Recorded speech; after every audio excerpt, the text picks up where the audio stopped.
stars hung low over Babylon, their cold light barely penetrating the heavy mantle of night that wrapped around the city.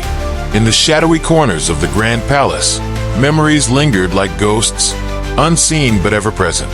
The marble halls and towering columns, once filled with the laughter and voices of courtly life, now echoed with silence. The city, even in its splendor, had always been a place of secrets, of unspoken sorrows, and none were deeper than those of Ninmagus. Long before the rise of Cyrus the Great, before the dragons had darkened Babylon's skies, there was a different kind of darkness that had taken root in the heart of the city. A darkness born not of war or conquest, but of love betrayed and a soul left to wither in despair. Ninmagus had once been a different person, her heart filled with light and hope, her dreams woven from the tender threads of a love that she believed could conquer all. But those dreams had shattered, leaving only the jagged remnants of a heart torn apart by the cruel hand of fate. The blossom of love. Years ago, when the walls of Babylon were still unblemished by the scars of war, and the city basked in the glory of its golden age, a young man named Nabu Iqbi had walked the palace corridors with a heart full of ambition and the weight of destiny on his shoulders. He was the son of the king, a prince destined for greatness. But despite the riches and power that surrounded him, there was a void in his life that nothing seemed to fill. Nabu Iqbi was a man of many talents, handsome, strong, and intelligent, with a mind that was as sharp as the sword he wielded. He was beloved by the people of Babylon, admired for his wisdom and courage. But there was one thing that set him apart from the other men of his station. His heart was not easily swayed by the empty flattery of the court or the shallow affections of noble women. He sought something deeper, something real. And then he met her, Ninmagus. She was not of noble birth. In fact, she was a mere servant in the palace, a woman of humble origins. But from the moment Nabu Iqbi laid eyes on her, he knew that she was different. Her beauty was not the polished, practiced beauty of the court ladies. It was something raw and natural, something that took his breath away. Her eyes, dark and full of mystery, seemed to see right through him, to the very core of his being. Their love blossomed in secret, away from the prying eyes of the court. In the hidden corners of the palace gardens, under the cover of night, they would meet, their whispered words carried away by the gentle breeze that rustled the leaves. Nabu Iqbi found in Ninmagus a kindred spirit, a woman who understood him in a way that no one else ever had. She was his sanctuary, his refuge from the pressures of his royal duties, and in her arms, he found a peace that he had never known before. "Your heart beats like the drums of war, my love," Ninmagus would say to him, her voice soft as she rested her head against his chest. "But here, in this moment, there is only peace, only us, and in your eyes," Nabu Iqbi would reply, his fingers gently tracing the line of her jaw. "I see the reflection of a world where I am not a prince, but simply a man who loves a woman more than anything else." They would talk for hours about their dreams, their fears, their hopes for the future. Nabu Iqbi would speak of a time when he would rule as king, with Ninmagus by his side as his queen, guiding him with her wisdom and love. It was a dream that sustained them, a vision of a future where their love could flourish in the light of day, no longer hidden away in the shadows. But dreams, as they often do, began to unravel under the harsh light of reality. The pain of abandonment. The royal family of Babylon was a proud and powerful lineage, one that did not take kindly to the idea of a prince, one destined to be king, falling in love with a woman of such low birth. Whispers began to circulate through the palace, whispers that reached the ears of Nabu Iqbi's father, the king. The court, always a place of intrigue and manipulation, turned against them, and soon, the pressure on Nabu Iqbi became unbearable. Nabu Iqbi, his father had said one evening as they dined in the grand hall, the candles flickering in the dim light, "You are the future of Babylon. Your choices must reflect the dignity and strength of our lineage. This dalliance with a servant girl must end. You have a duty to your people, to your family. Do not let your heart lead you astray." Nabu Iqbi's heart had clenched at his father's words, but he had nodded in reluctant agreement. He knew the weight of his responsibilities, the expectations that came with his station. But how could he turn away from the woman who had become the very center of his world? That night, he met Ninmagus in the gardens once more. But this time, the air was thick with unspoken sorrow. The stars above seemed dimmer, their light pale and cold as it fell upon the lovers. Ninmagus, he had begun, his voice trembling with the weight of what he was about to say. There is no easy way to tell you this, but we cannot be together. My father, my family, they have decreed it. They demand that I end our relationship. I have no choice. Ninmagus had stared at him, her eyes wide with shock, her heart breaking within her chest. You have no choice. Nabu Iqbi, what of the promises we made to each other? What of the love that we share? Are you willing to throw it all away because of their demands? I am the Prince of Babylon, Ninmagus. Nabu Iqbi had replied, his voice laced with sorrow. I have a duty to my people, to my family. I cannot defy them. You must understand. Tears welled in Ninmagus's eyes, but she refused to let them fall. So that is it? You would abandon me so easily, for a crown and a throne? Is this what our love means to you? Nabu Iqbi had reached out to her, but she had stepped back, the distance between them growing with every passing second. It is not like that, Ninmagus. You must believe me. This is the hardest decision I have ever had to make. But I must do it. For Babylon, for my people. For your people, Ninmagus had whispered, her voice thick with pain. But what of me? What of the woman who loves you more than life itself? Do I mean nothing to you, Nabu Iqbi? You mean everything to me, he had said, his voice breaking. But I cannot be the man you need me to be. Not now. Not while I am bound by the chains of my duty. I have to let you go. Ninmagus had stared at him, her heart shattering into 1,000 pieces.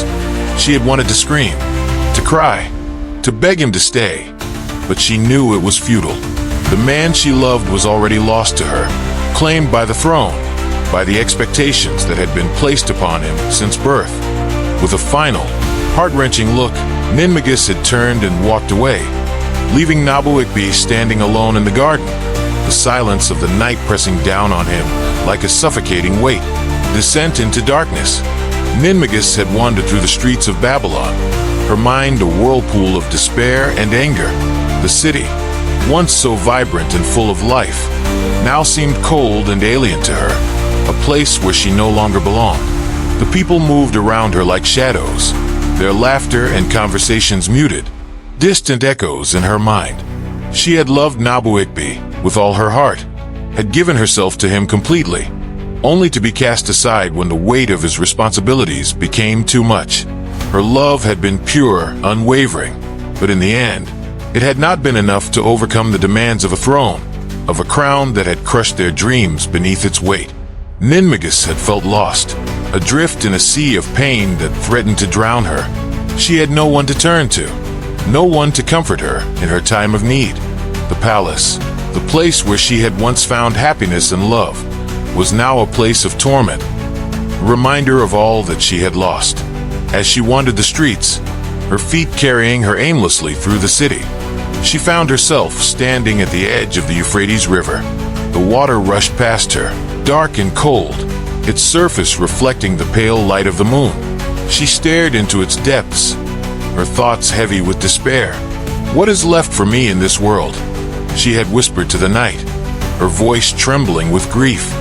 What purpose do I serve, now that the man I love has abandoned me? The river seemed to call to her, its dark waters promising an end to the pain, to the emptiness that consumed her. She took a step closer to the edge, her heart heavy with sorrow, her mind filled with thoughts of escape. But just as she was about to throw herself into the water, a hand had reached out and grabbed her, pulling her back from the brink. Do not throw your life away so easily, a voice had said, deep and resonant, filled with an ancient power.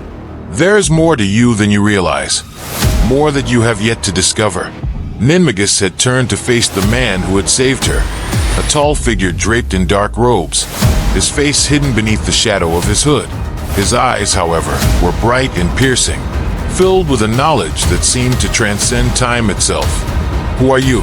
Ninmagus had asked, her voice barely more than a whisper. "I am Nantaru," the man had replied, his gaze never leaving hers. "A wizard, a keeper of ancient knowledge. I have walked this earth for many years, and I have seen the pain that love can bring. But I have also seen the power that can be found in that pain, if one knows how to harness it." Ninmagus had stared at him, her mind still reeling from the events of the night. "What do you want from me?" "I want to help you," Nantaru had said simply.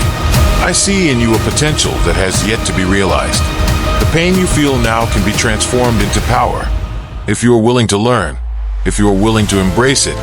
Ninmagus had hesitated, her heart still heavy with sorrow, but there was something in Nantaru's eyes, something in his voice, that called to her, that offered her a way out of the darkness that had consumed her. "What must I do?" she had asked, her voice trembling with a mixture of fear and hope.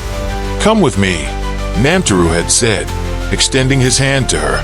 "I will teach you the ancient ways, the magic that has been passed down through the ages. You will learn to harness the power of your pain, to turn it into something that can shape the world around you." Ninmagus had looked at his outstretched hand, the offer of a new path, a new purpose, and had felt the first stirrings of something within her, something dark, but also powerful. She had been cast aside by the man she loved, left to wander the streets like a lost soul. But now, here was a chance to reclaim her power, to forge a new destiny for herself.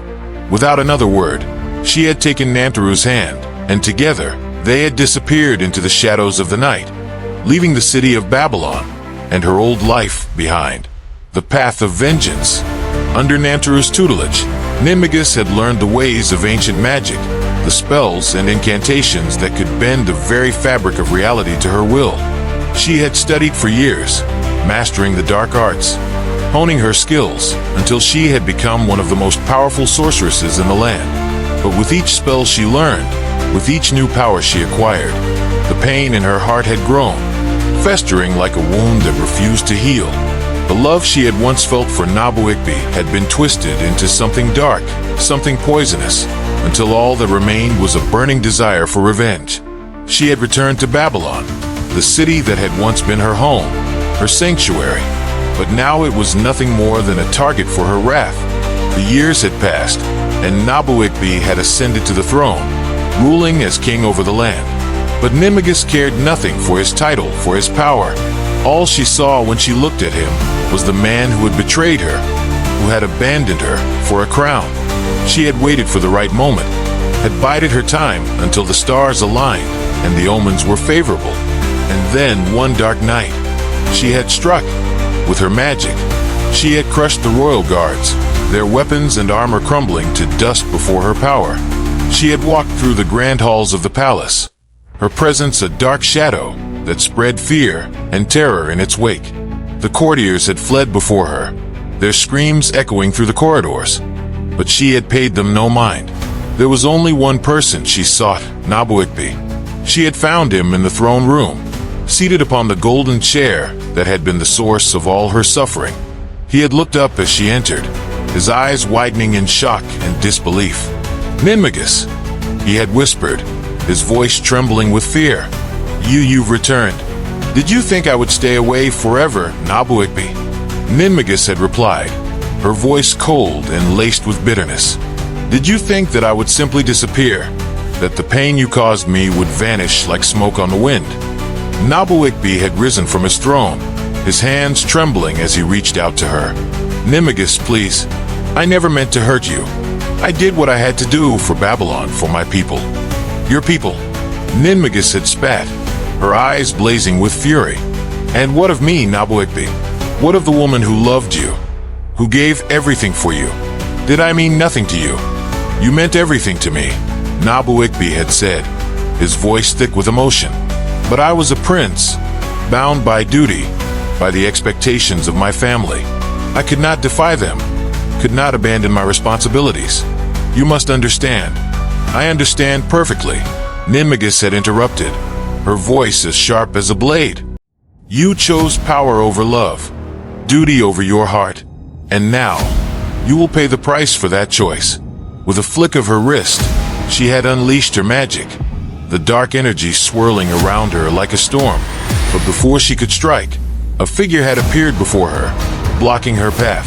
Sumeru, the court magician, had stepped forward, his hands raised in a gesture of peace. "Ninmagus," Sumeru had said, his voice calm but firm, "I cannot allow you to harm the king." "Step aside, Sumeru," Ninmagus had hissed, her eyes blazing with fury. "This is not your fight." "But it is," Sumeru had replied, his gaze steady. "As the court magician, it is my duty to protect the king, to ensure the safety of Babylon. I cannot let you do this." The two magicians had faced each other, their powers clashing in a battle of wills. Sumeru had been strong, but Ninmagus had been fueled by years of pain, of anger, and in the end, she had prevailed. But Sumeru, with his last breath, had cast a final spell, one that had bound Ninmagus and prevented her from entering Babylon ever again. She had been forced to flee, her plans for revenge thwarted, but her hatred had only grown stronger. She had vowed that one day she would return, that she would finish what she had started. And when the time came, when the worlds were divided and the barriers between them weakened, she had found her way back. But the city she had once called home was now a place she could never enter, a place that was forever beyond her reach. As Ninmagus stood on the outskirts of Babylon, the memories of her past swirling around her like a storm, she felt the weight of her pain, of her loss, pressing down on her like a suffocating darkness. But even in that darkness, there was a flicker of something else, a flicker of the love that had once been the center of her world. It was a love that had been twisted and broken, but it had not been extinguished. And as she stood there, staring at the city that had once been her home, she felt a single tear slip down her cheek, a tear that was born not of hatred, but of a love that would never die. And in that moment, Ninmagus realized that her quest for revenge had not only been about Nabu Iqbi, but about reclaiming the love she had lost, the love that had been torn from her by the cruel hand of fate. But now it was too late. The love she had once felt was now a ghost, a shadow that haunted her every step, a reminder of all that she had lost. And as the darkness of the night closed in around her, Ninmagus turned away from the city, her heart heavy with the weight of her sorrow, her footsteps echoing through the silence as she disappeared into the shadows. The return of Ninmagus. Ninmagus had watched as the war unfolded, as the mighty empire of Persia clashed with the defenders of Babylon. The sight of blood spilled on Babylonian soil had brought her a twisted pleasure, a sense of vindication for the years of pain and rejection she had endured, the suffering of the people, the cries of the wounded, the fear that gripped the city. These were the echoes of her own torment, mirrored in the lives of those who now inhabited the place she had once called home. But as the war dragged on, as the armies of Cyrus the Great were twice repelled by the forces of Babylon, Ninmagus found herself consumed by a growing sense of frustration. The victories of the Babylonians, led by the mysterious warrior Ira, were like daggers in her heart, each one driving deeper into the well of her hatred. The city that had betrayed her refused to fall, its people stubbornly clinging to life despite the odds. Ninmagus had hoped that Cyrus, with his vast armies and ruthless ambition, would bring Babylon to its knees, would deliver the final blow that she herself could not.